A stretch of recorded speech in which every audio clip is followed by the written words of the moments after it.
Hello, friend, and welcome to Borgcast Original Series 1.23. Hello. Hello, with Peter and Anne-Marie.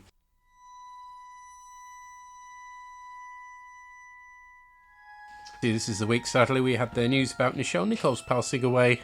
Which is sad because it's always sad to lose someone who's had a big impact on lots of people's lives, but she really wasn't well. She had dementia, so in some ways it's a blessing.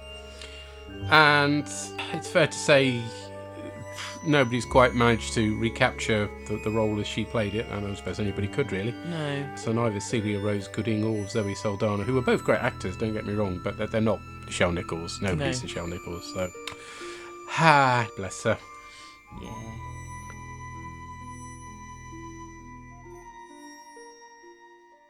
We have a bit of previously on. Okay. We covered A Taste of Armageddon. Oh, and my idea of a Scotty Bones spin-off got some traction. A few people thought that was a good idea. And so Martin says, an interesting concept, and I never knew Scotty took command of the Enterprise so often. The city reminded me of the Dalek city, but especially the shape of the doors. All right. Also, is this the first time we've seen or heard the mention of the Disruptor as a weapon? Possibly. I'm not sure if they were mentioned in Balance of Terror or not, because that would have been the other time when they might have been. Well, they might have been, yes. But I think actually the Romulans in that were firing those plasma torpedoes rather than disruptors. So yeah, I think this may well be. Oh, well, yes.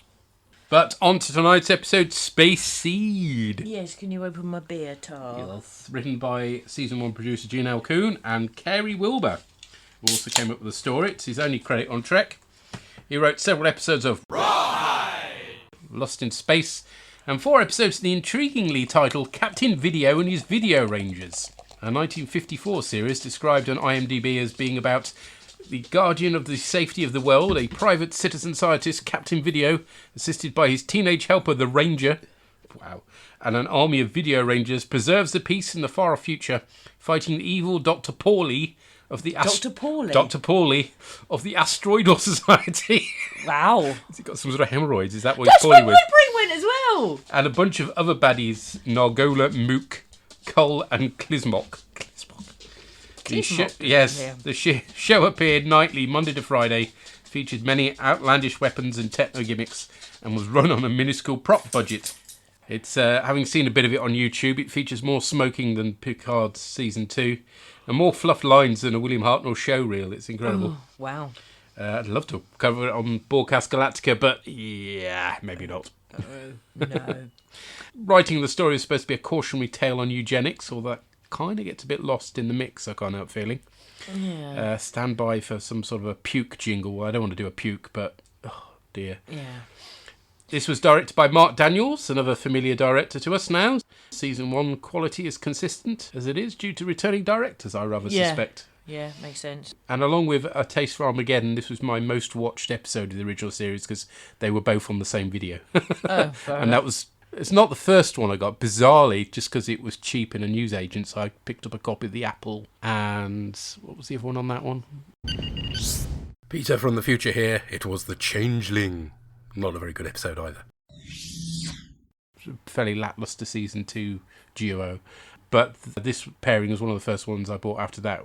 Taste of Armageddon and Space Seed, because wow, that's your classic Treks there, isn't it? Yep. Captain's log, stardate 3142.3. Slightly over 2 centuries ago, a group of scientists planned for a race of supermen and created conquistadors. Name, Khan Noonien Singh. From 1992 through 1996, absolute ruler of more than a quarter of your world. Well, either choke me or cut my throat.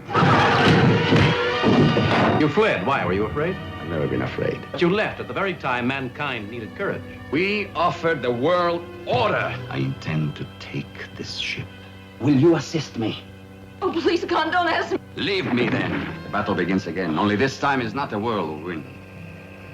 It's the universe. Happy?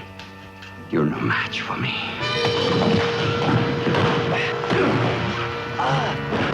It does not matter. The captain is dead. So your teaser is they're picking up a vessel, and initially you've got this can't be an Earth vessel not this far out. And then it's like it is, and you've got sort of lots of Schadenfreude with Kirk liking Spock being wrong and Spock being slightly baffled by this as a thing.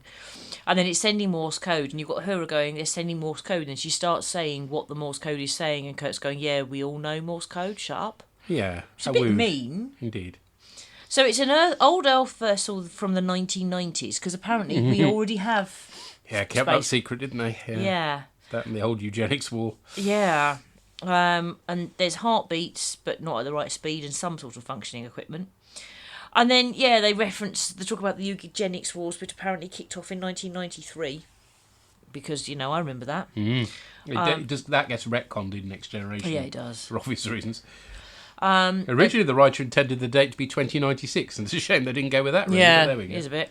And then they talk about, and her name isn't actually Lieutenant MacGyver, but when I heard the name, I immediately thought of MacGyver. This is Madeleine Roux as Lieutenant Marla MacGyver's, another lieutenant that doesn't get any chevrons on her sleeves, which is annoying. She was also in Rawhide and loads of the usual suspects. She's not a bad actor, I don't think, but it's just a badly written part. Yeah. Hey ho. And why is the ship's historian in red? Surely it should be blue for sciences.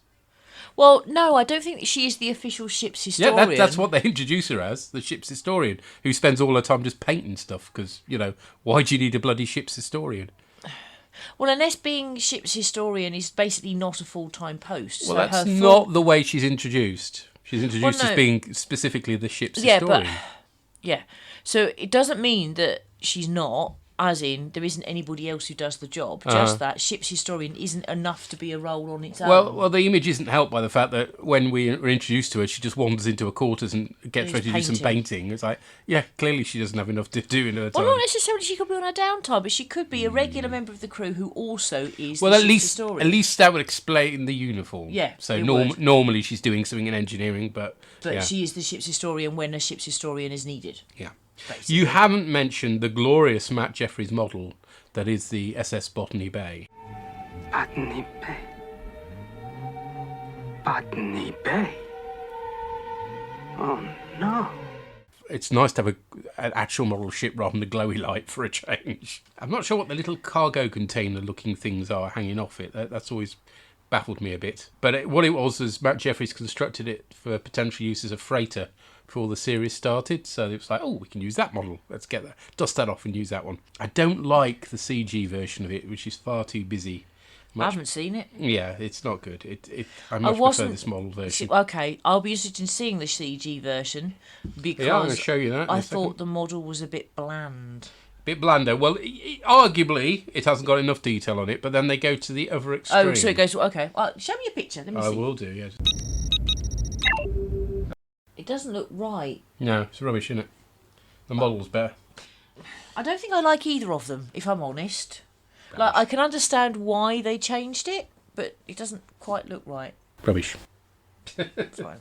But no, I don't really like the model. I think it's too bland.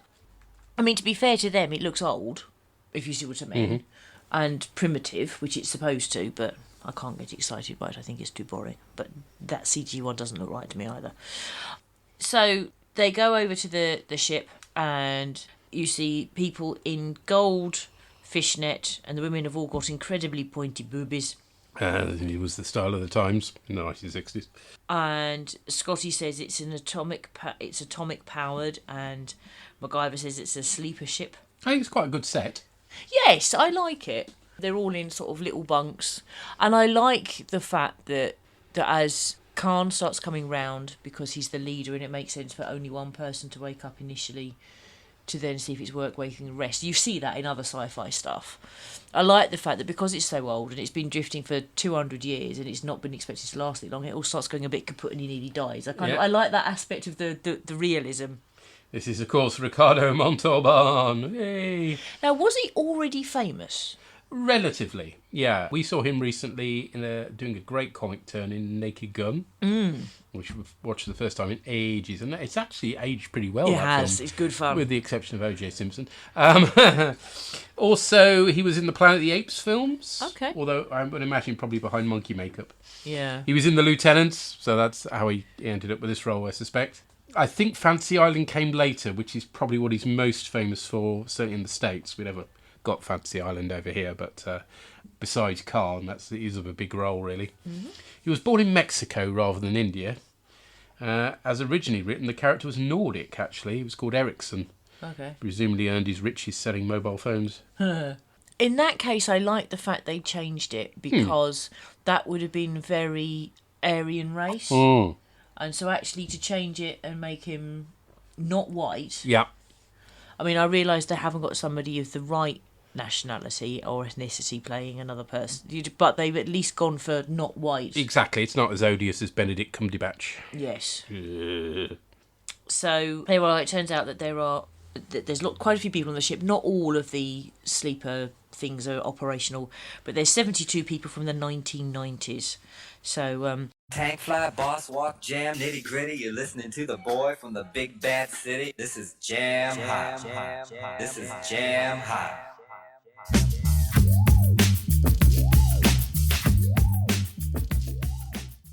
we need to play some 90s tunes, you see, for these people. So Oh, I see, so they feel at home. yes. Yeah. Okay. Do, do, do, do. Get some Blur out. I much prefer a bit of Blur than you. We'll find a way of doing that. Okay, fair enough. Very big house in the country. Watching afternoon repeats and the 38s in the country. Yes, maybe? Maybe. I mean, literally, the only connection is it's from the 90s, but... Yeah, but all the 90s tunes have a 90s medley mix. Medley mix, okay. Well, it doesn't seem to occur to them to do that, does it? It's all about, we'll give you access to the library computer so you can learn all about how to take over our ship. Very sensible. Not really. And there's no, this is from your time period, let's help you feel at home, is there? So, like, what use is the fucking historian, really? Yeah, well, exactly, yes. And Spirk does say that, the records aren't good because a lot of them were lost during the war, but, yeah, even so, what's this historian know? Yeah, it's not. So then you've got Spock commenting on how ridiculous it was and illogical to spend all that money on transporting criminals to another place. Yeah, it's a point, really. Yeah. And then Kirk teases him, it's like, you find humanity irritating. He's like, I'm not capable of that emotion. And it's like, I'm not sure that's true. And it's not necessarily the case that... The best thing in this story are the Kirk-Spock scenes. Yeah, they're great. And to a less extent, Bones as well. There's some nice scenes with them in this. Yeah. It's quite obvious that MacGyver's is totally infatuated with Khan. Oh, it's just... Oh, it's puke-worthy. Absolutely puke-worthy. And so Kirk calls her out on it and just said, you've got to pay attention when you're on a mission, and basically says that she's attracted to more adventurous men. It's a bit rich, isn't it, coming from Kirk? Yes. Stop falling in love with people. Excuse me, Captain? Yeah. And the thing is, initially she says she's not in love with him for that. She's fascinated by him as a historian. Yeah, but... I think it's both. I think it's his magnetism and her interest is piqued, and so therefore... But she abandons all, common sense, doesn't she? Anyway. Yeah. Anyway, we'll come to that. Yeah. Khan wakes up and does this very strange sort of funny breathing... Khan aerobics, yeah. Yeah. Khan, what sort of thing would you call that? Tai Chi or something? Tai Chi, yes. Khan Tai Chi, maybe. Or something like that, I don't know. And for some reason, even though they don't use sharp, pointy things particularly anymore in this century, because, they have a hypo spray. Yeah. They've got all these really old, you could proper old forceps and stuff, and a bone drill. It's almost like Bones has got an historical display up there, but it's like, who displays loads of sharp knives which could be used to get as weapons? Well, the thing is, people might do, right? But behind a glass case, yes, exactly. Yeah. It's like they're stuck on with fuzzy felt or something. It's fucking easy for him to take them off. But I do love McCoy in this scene. He's brilliant. Yeah, because Khan goes to sort of strangle him and put a knife through his throat, and McCoy's like, pick one. Yeah. And then after, either strangle me or slit my throat. And then he gives instructions. He says, you really want to go by for the carotid artery? It's just under the ear. And then Khan's like, you're a brave man. And he's like, I just was trying to avoid a fight. Which is nice. I like that. He's obviously got good de-escalation techniques. Yes. De-escalation, DeForest Kelly. Brilliant.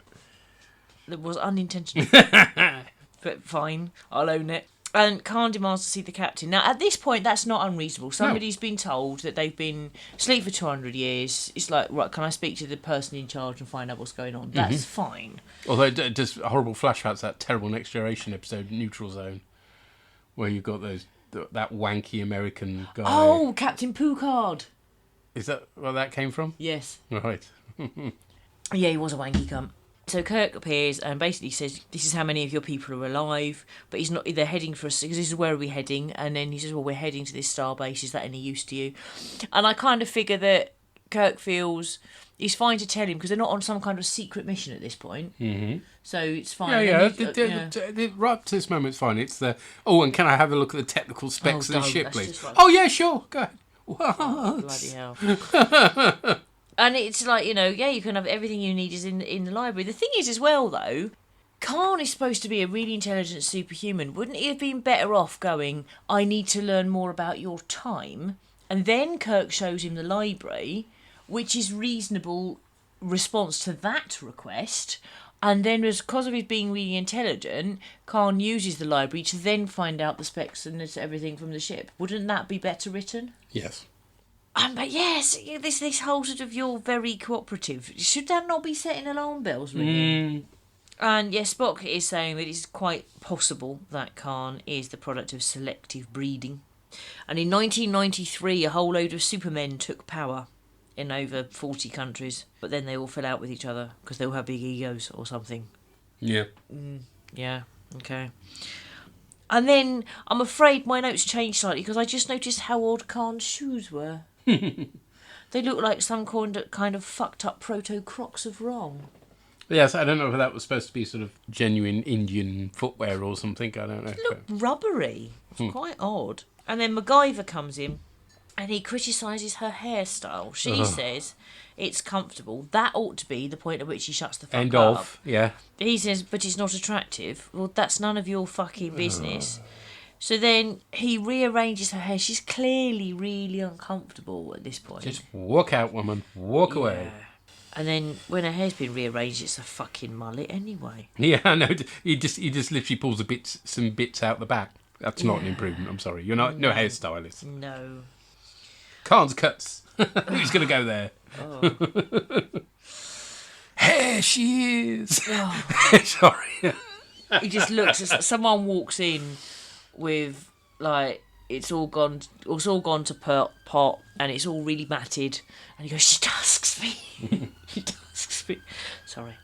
Yeah. So this is where I get a little bit lost, I'm afraid, because I think I might have missed something as a result of drinking beer. I think I pretty much take over at this point, so all is well.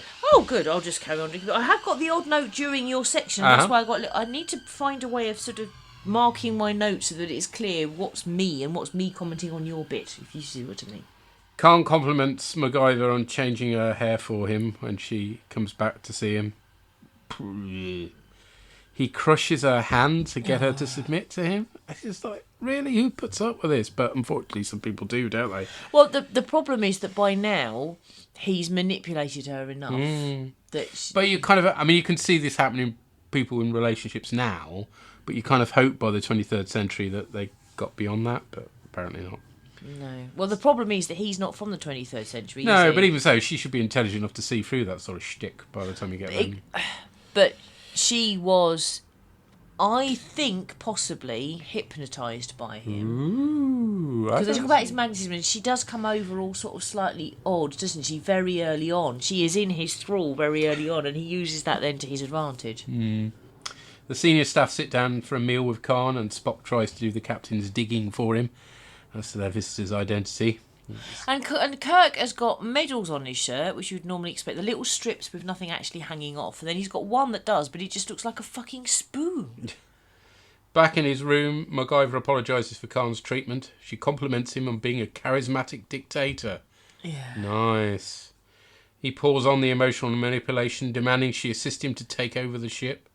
And this is really nasty to watch. And it made me think that, I don't know if we need a content warning at the front of this or whatever, but if somebody's been in an emotionally abusive relationship, that's exactly what it is. This is what this is. There's gaslighting, there's everything in it. Yeah.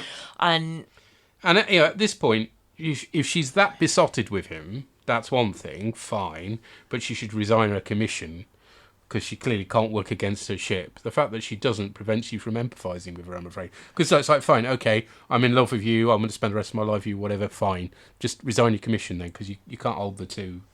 If it means, helping him take over the ship. That shouldn't really be a difficult decision for her to make. Well, except that she's not capable of making sensible decisions at this point. In the same way as somebody who's in an emotionally abusive relationship will cut themselves off from their friends who are trying to help them. But again, you kind of hope that humanity's moved on by the future, but anyway. But the point is, if humanity's moved on by the future, then people aren't emotionally manipulative like that. It doesn't mean that people don't become No, but victims. she should be intelligent enough to see through it, is what I'm saying. You can be very intelligent and still end up in an emotionally abusive relationship. There's a briefing room scene explaining Khan Noonien Singh's background. Not sure why it took it that long to narrow down who he is. Their space Google foo isn't good. It really shouldn't have done. Once they got to the point where it was like there was 90 people on the ship. Yeah. Who could this be?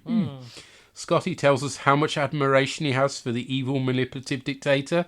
I mean, this is as bad, if not worse, than MacGyver's, to be honest. It's like, what? Really? It's like, oh, that Hitler guy, he's really good, isn't he? I know he did some evil and stuff, but hey, you've got to respect the.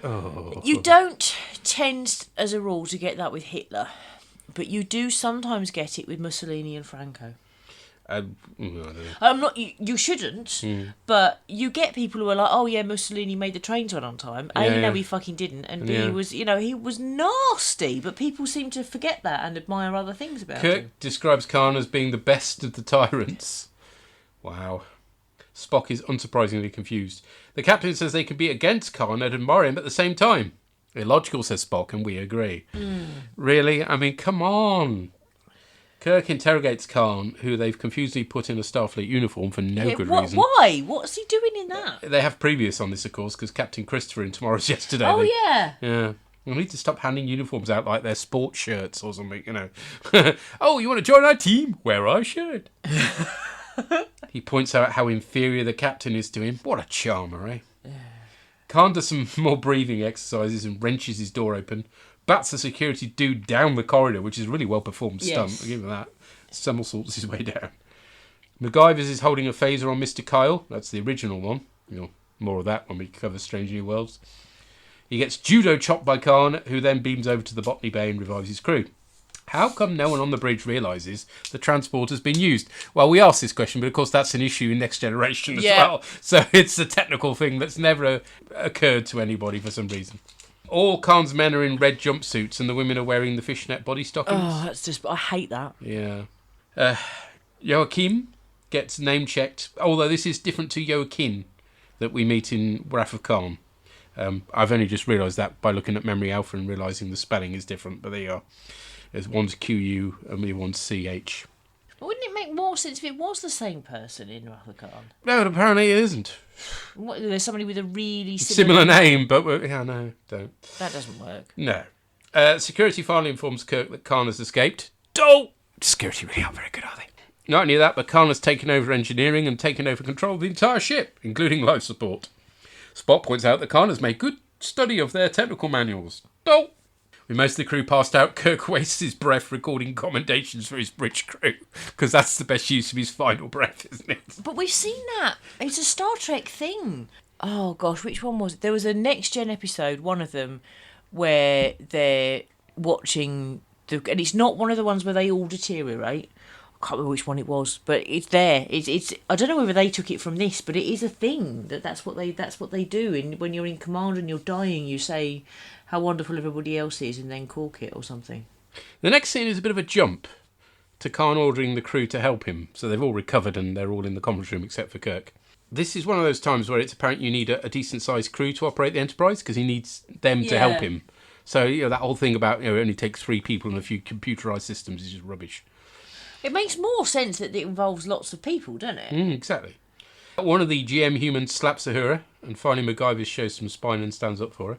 Kirk, meanwhile, is in a decompression chamber, which is a great prop, actually, although it does look a bit like a washing machine. I'm not being funny, but given that there's no pressure in space, why is that there? I don't know. There might be some medical reason that you need that. I don't know. This doesn't persuade the crew, which maybe says something about their opinion of Kirk. MacGyver excuses herself And then they lose their feet to the decompression chamber, although Khan, the superior intellect, doesn't put two and two together at this point. And says, oh yeah, Kirk's clearly dead. Bond villain thinking there. Yeah. MacGyver rescues Kirk, but asks him not to kill Khan. Well, you don't have anything to worry about there, unfortunately. Spock arrives under guard, but Kirk overcomes the guard. Khan realises he's losing his control of the situation and makes a run for it as anaesthesia gas is pumped into the conference room. Amusingly, Scotty runs too, but not before he's decked somebody. It's like, I could run out at this point, but no, I want to punch somebody. I'm angry. Well, he's the one who starts the fight in Trouble with Tribbles. Yeah.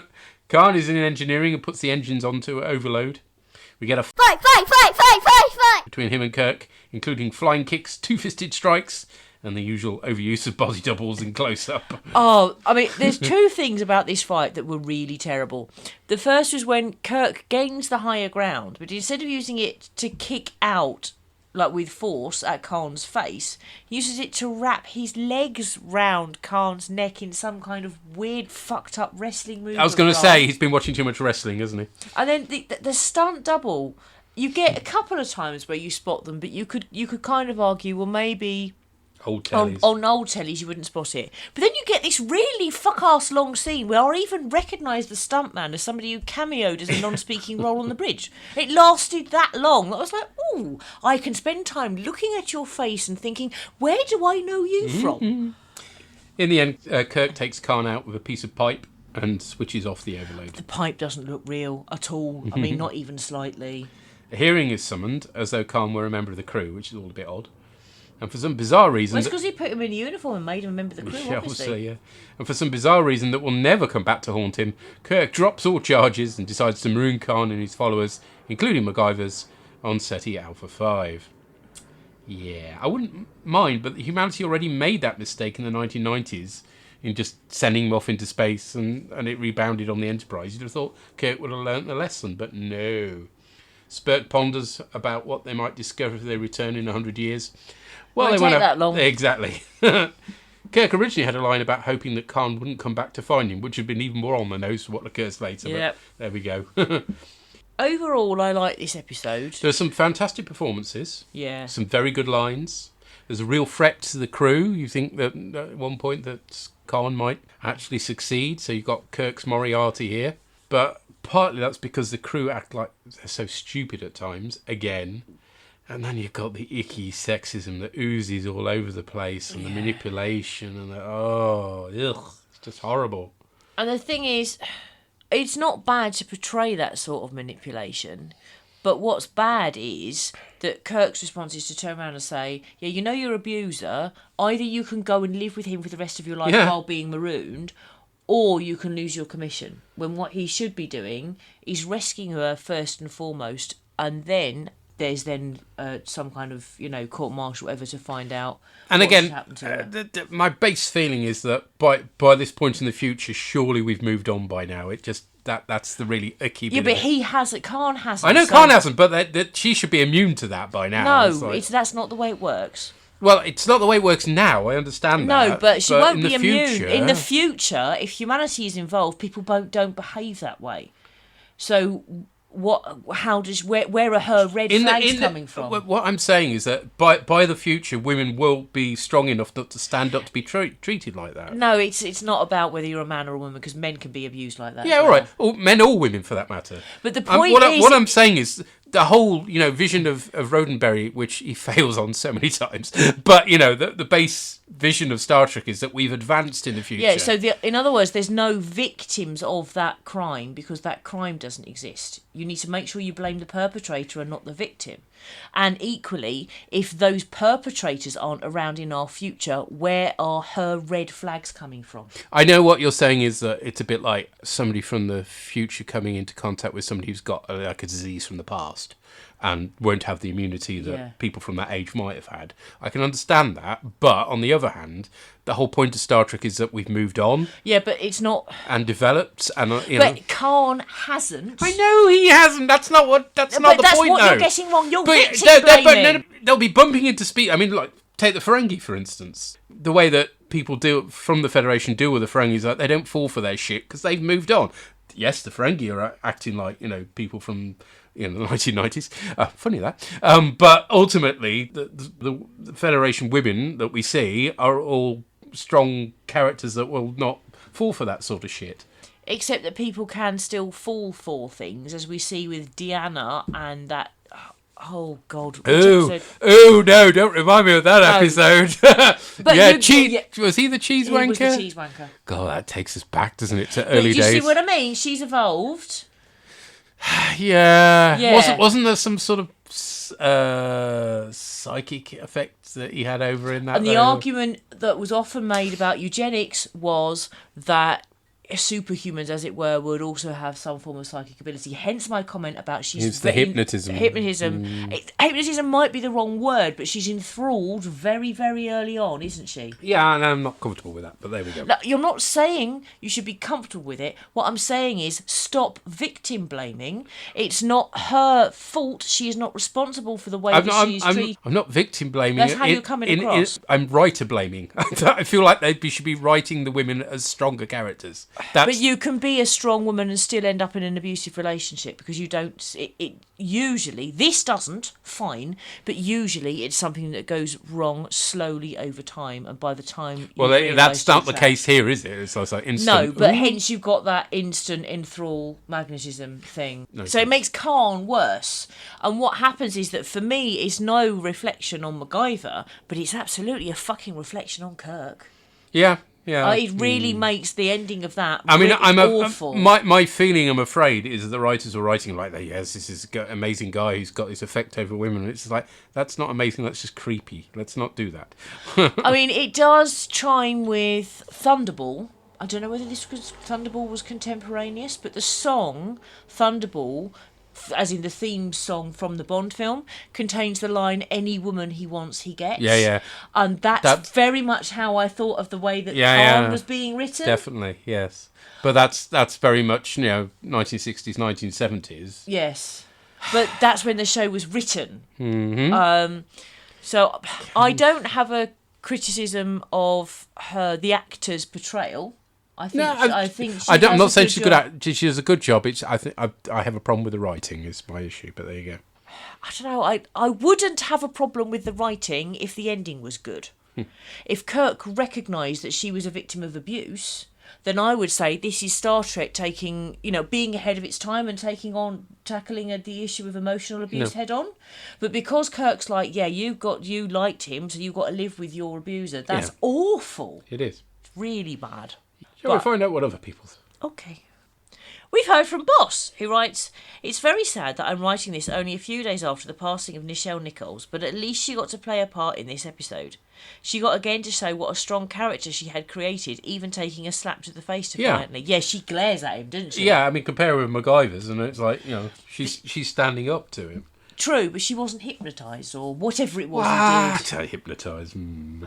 Well, look, I'm not saying hypnotism is an actual real What thing. You're saying is he was covered in brute aftershave and she fell for it. But maybe it was the gold string. Definitely one of the stars of Trek.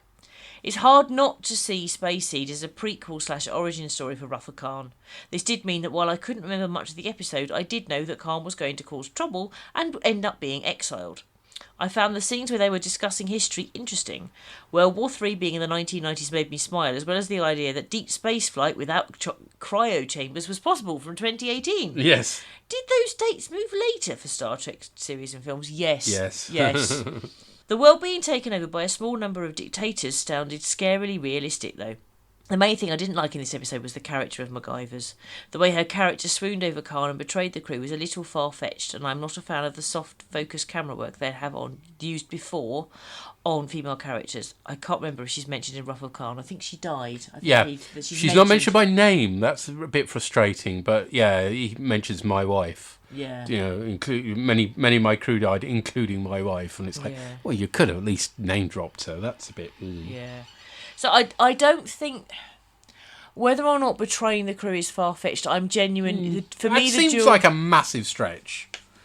She's in his thrall, and maybe I'm just thinking of this too much like a Pertwee Doctor Who because of the terrible stunt work. But in a Pertwee Doctor Who, she would have been hypnotised. Do you see what I mean? Yeah, but there's no suggestion of that, I'm afraid. There's a suggestion of something. It's just bad writing, that's what it is. But I absolutely agree. I am not a fan of that soft focus camera work. I don't like that at all. Well, it's been a running theme, and it's not just the women either. They do it on Kirk quite a bit. Well, that's because they're trying to make him look younger, but yeah. Yet again, I'm struck by how easy it was for someone to take over the Enterprise. Security is really shocking on all versions of that ship. Yes. You're not wrong. It was a shame they couldn't find a better way out of it than another silly Kirk fight scene. And that was such a silly scene. This one was particularly silly, since after Khan had said he had 5 times Kirk's strength, he was then defeated by a piece of plastic tube. Which wobbled. Yes. The interactions between the main characters saved the episode a bit, especially if there's plenty of McCoy and Spock, but I wouldn't include it in my favourites of the season. No, that's the thing. I mean, it does have this reputation of being a classic, but I think that's only because it's got Khan in it, and Rafa Khan is so great. Yeah. He says, I probably would have enjoyed it more if I'd seen it before Rafa Khan. No, I'm not sure that would be the case either, but yeah. I honestly can't remember which way round I saw it. No, definitely I saw this after Rafa Khan and was, I think, slightly disappointed even back then, but I don't think I could put my finger on why. But yeah. Cheers, boss. Cheers. I mean, you're right, it shouldn't be that easy for him to take over. Also, when he says, I'm going to blow up the ship if you don't give me control, well, that would kill him, so you just call his bluff, wouldn't you? You think. We've heard from the Llama God. Lamagod's log, Scotty, Fixia, Och, Ya.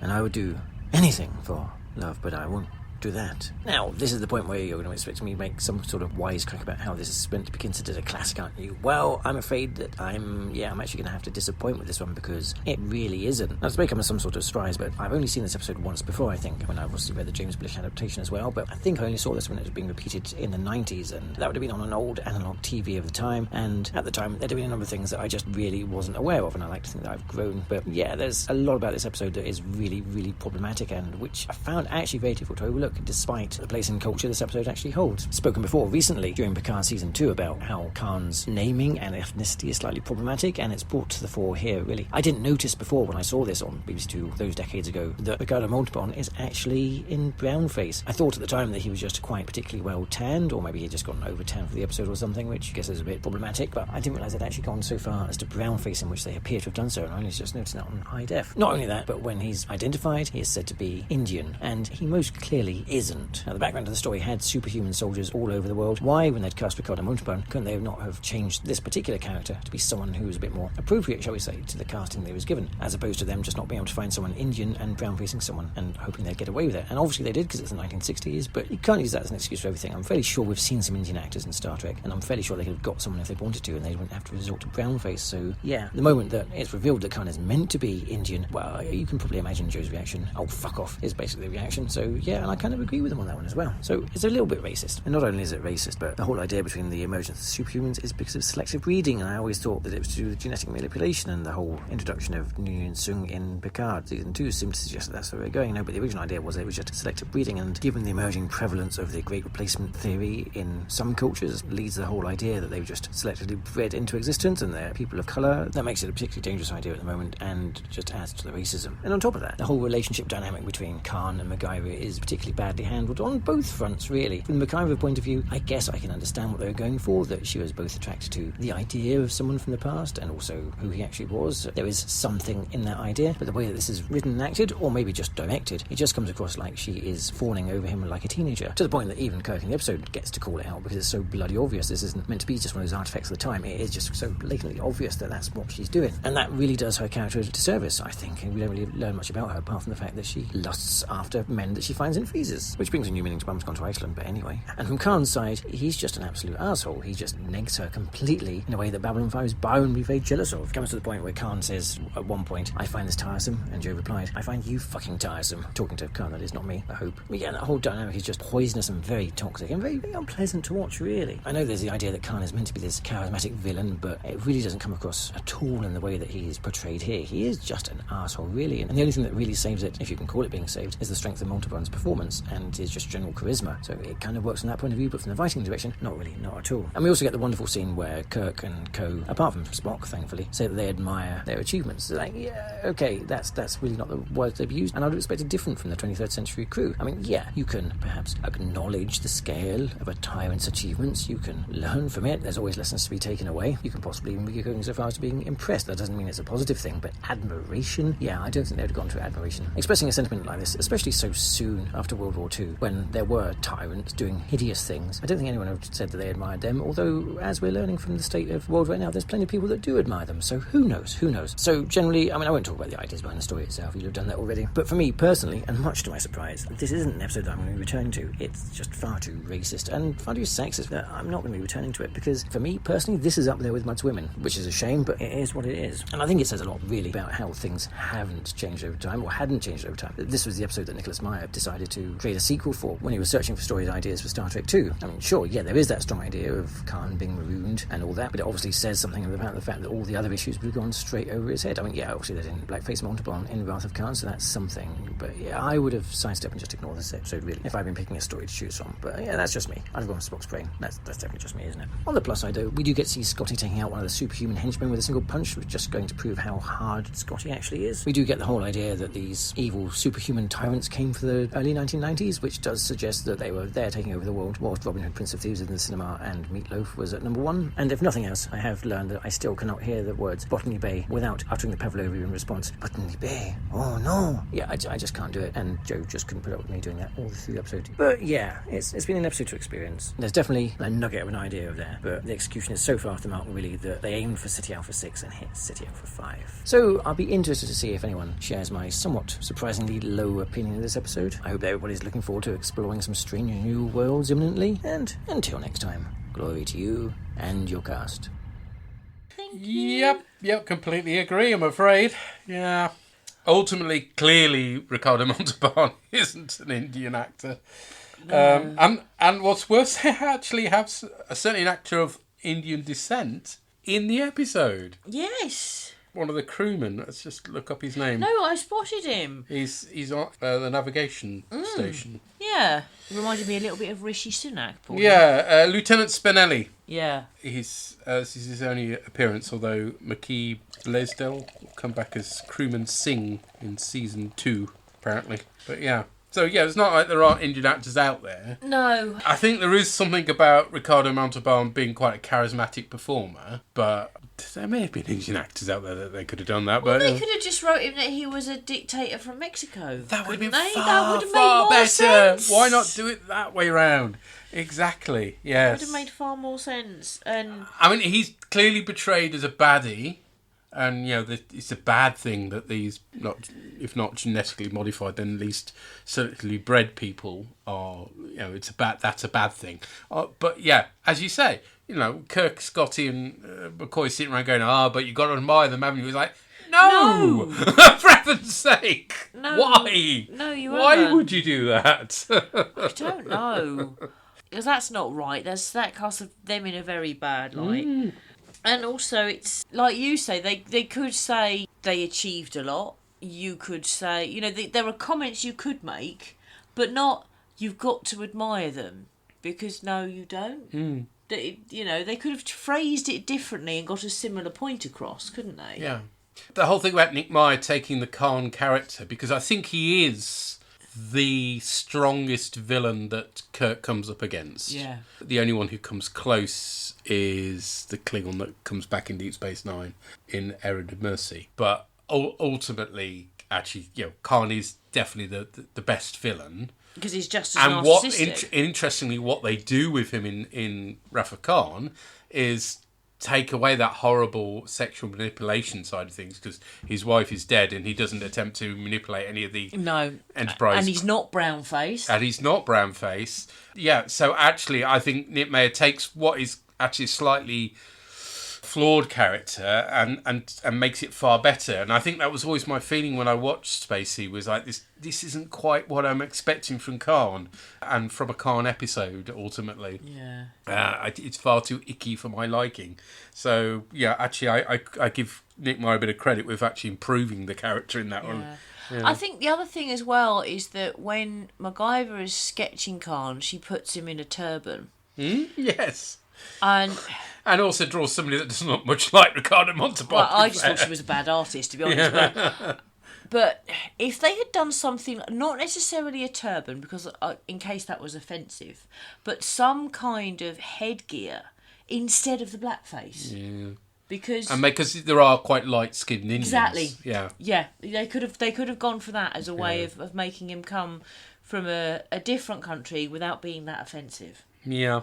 But again, actually, the better response would have been to have him be Mexican. Yeah. There we go. Or, if they didn't want to make him Mexican because that was Klingon for whatever reason. That hasn't happened yet. Oh, okay. But, Colombian wouldn't be offensive. Do you see what I mean? Yeah, any of the South Americans. Exactly. Would have been far more. You've got quite a lot of choice there. Yeah. Hey ho. What did Drew and Tracy make of this? So we just watched Spacey, didn't we? And what did we think of that one then? Yeah, it's good stuff. I loved it. Yeah, it's good. That's It's a good great episode, actually. Not bad. I don't want to skip to the end and sort of say, the finale, but yes, I do like that. It's got some good stuff. You said to me, we've seen it loads of times. No, not loads of times. No, I've seen it loads of times, but this is one that we've watched fairly recently. I think before we went to see Wrath of Khan at cinemas. It's probably like 3 years ago, forgetting about COVID Well, time. it's longer than that, so it's not fairly recently, is But it? I mean, I reckon we watched it about 6-7 years ago. Yeah, but out of all of them, I remember saying to you, well, let's Anywho. watch this one. Yeah, anyway, it's immaterial. This is very good. It is good, yes. So let's just kind of go through the thing. So you've got the Enterprise just floating about in space, and then all of a sudden it picks up this ship, the Botany Bay, that it's just floating out there somewhere. Mm-hmm. So they decide to go in and rescue it, and then they find all these not bodies. I don't want to say bodies. No, but I don't want to say yeah. bodies. Yeah, They've let's got, suspended animation. Yeah, exactly. Yeah. And they happen to just come across Khan, who is about to expire. Well, he's the lead, isn't he? So it Well, sets they him don't off. know he's the leader, do they? How do they know he's the leader? Because he gets his rejuvenation stuff starts first. Fine. Yes. But the point is, they smash open the glass to kind of make sure he doesn't die.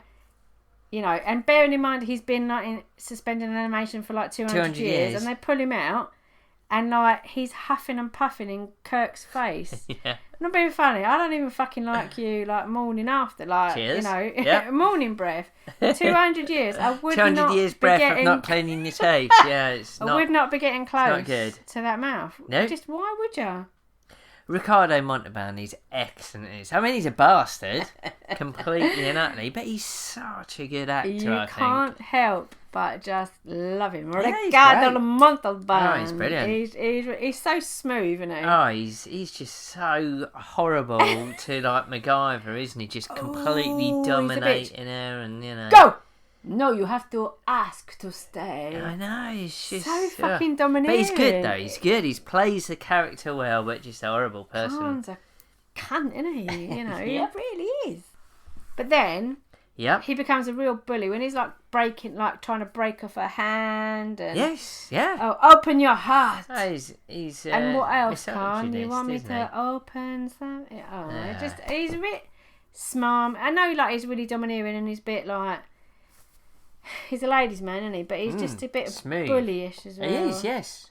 I love Kirk's face all the way through this when he's talking to Khan, because he's just he's got screw face on him, he has, yeah. Just fuck off. Well, he's good, Kirk. He's always trying to just size him up. Yeah, exactly. Isn't he? And I like the bit in the when they're having the meal and Khan just realises that he's they've sussed him. It's good. It's good. Ricardo Montalban and Shatner playing off each other. I'm not surprised they brought Khan back, because just between them is good. It's 100%. good stuff. But just Shatner's face where he's just screwy eyes, I've got your fucking number, you bastard.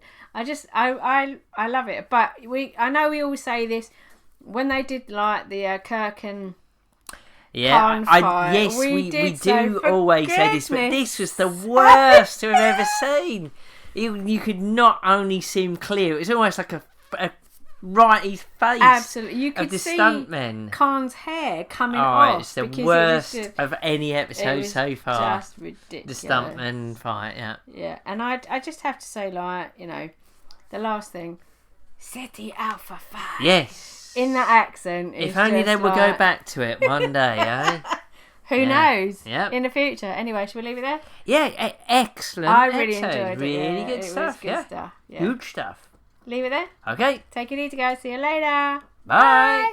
Bye. I hadn't spotted Khan's hair coming off. I think I was concentrating too much on how much of the stuntman you could see. This is definitely the worst use of doubles yet. Yeah. And there's been some really bad ones. And there have, but this is worse. This is worse, yes. And yeah, the Khan verbally sparring with Kirk at the meal, that's some of the better stuff, definitely. Yeah. And I think that's some of the stuff that Nick Meyer took for Star Trek 2. So yeah. But a rather more positive view on the episode than we had. Yeah. Although I think the best in a scene is Star Trek 6. Always with the Star Trek 6.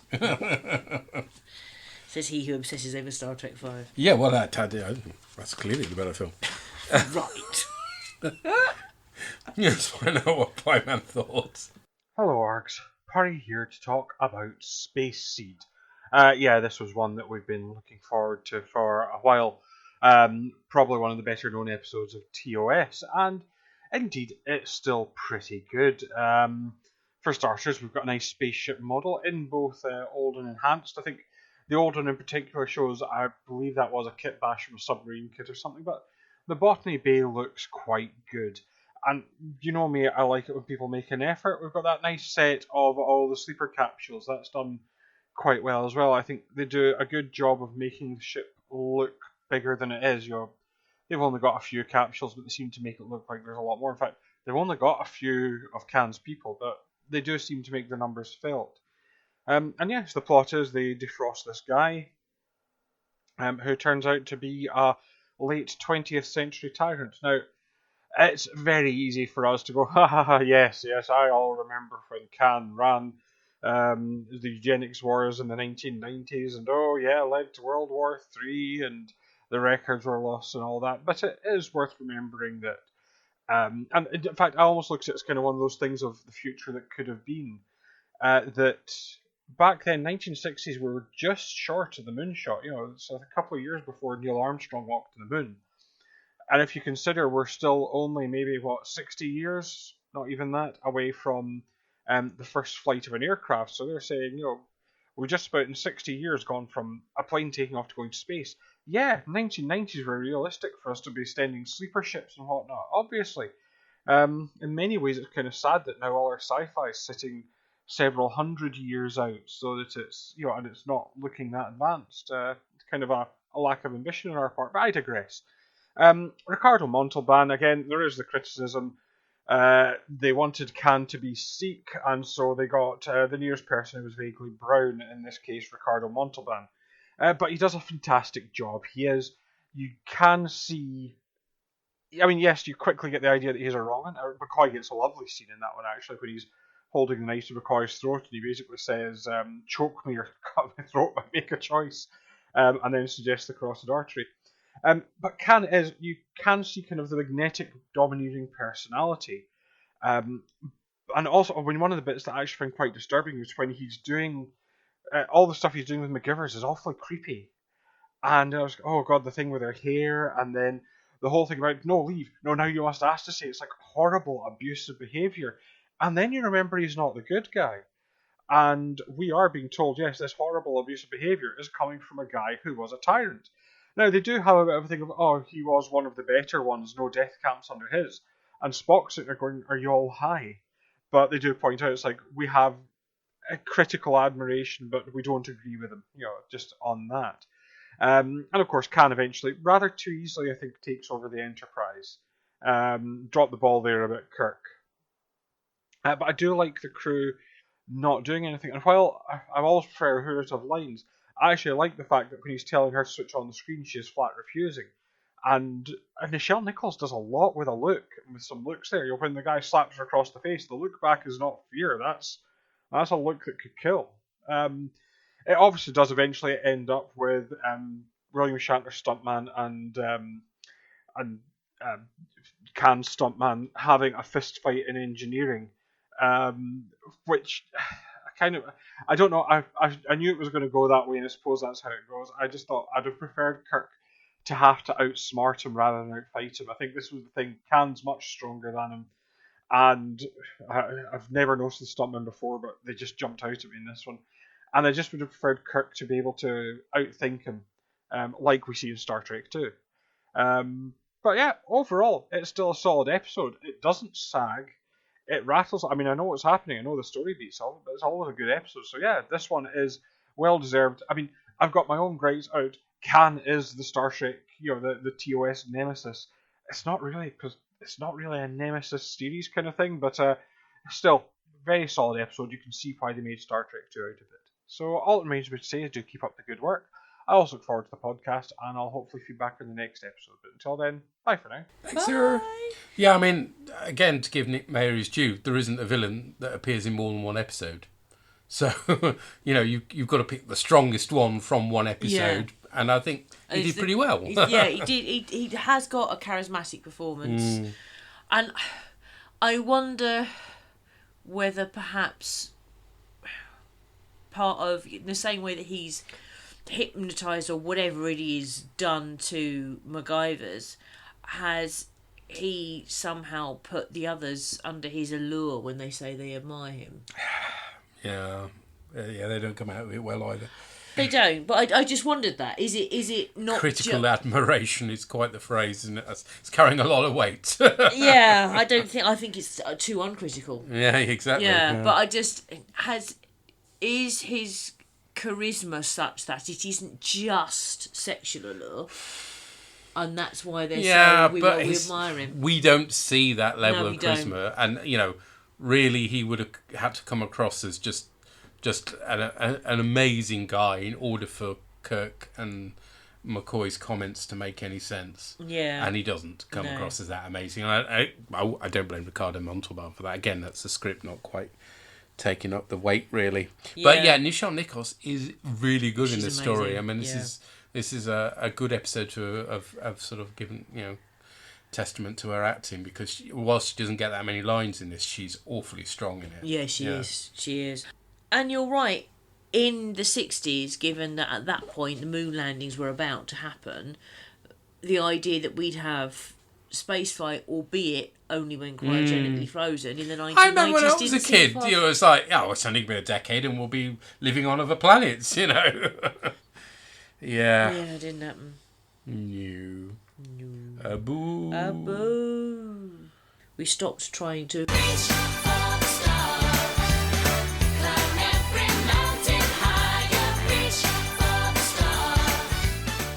Crap, no. Really? Really? Well, you said no to all my 90s songs before. Well, I did. Well, I'd rather have a 90s song than that, blimey, unless that is a 90s song. But even possibly so, it is. No, I don't. Just no. Just no. So, at this point, abandon the original series once again. Poor thing. Because we figure it's about time to do Strange New Worlds. So Wednesday the 24th of August, we'll be covering Strange New Worlds episode Strange New Worlds. Really, they didn't try very hard with that one, did they? Blimey. It's as bad as calling it pilot, really, isn't it? Yeah. But yes, we shall be covering that there episode. So join us for that new voyage. Until then, take care. Cheery bye. Bye, bye. I met him in a crowded room where people go to drink away their gloom. He sat me down and so began the story of a charmless man. The opening music for this podcast was provided by the talented Drew Barker.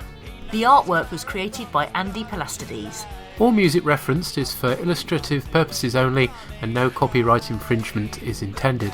Find our website at borgcast.libsyn.com.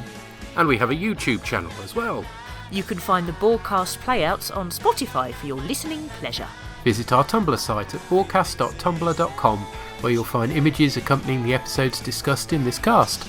Send emails or MP3s to borgcast@gmail.com. or you can contact us via Twitter on rev_org or Borgcast Ammo. Hashtag Borgcast.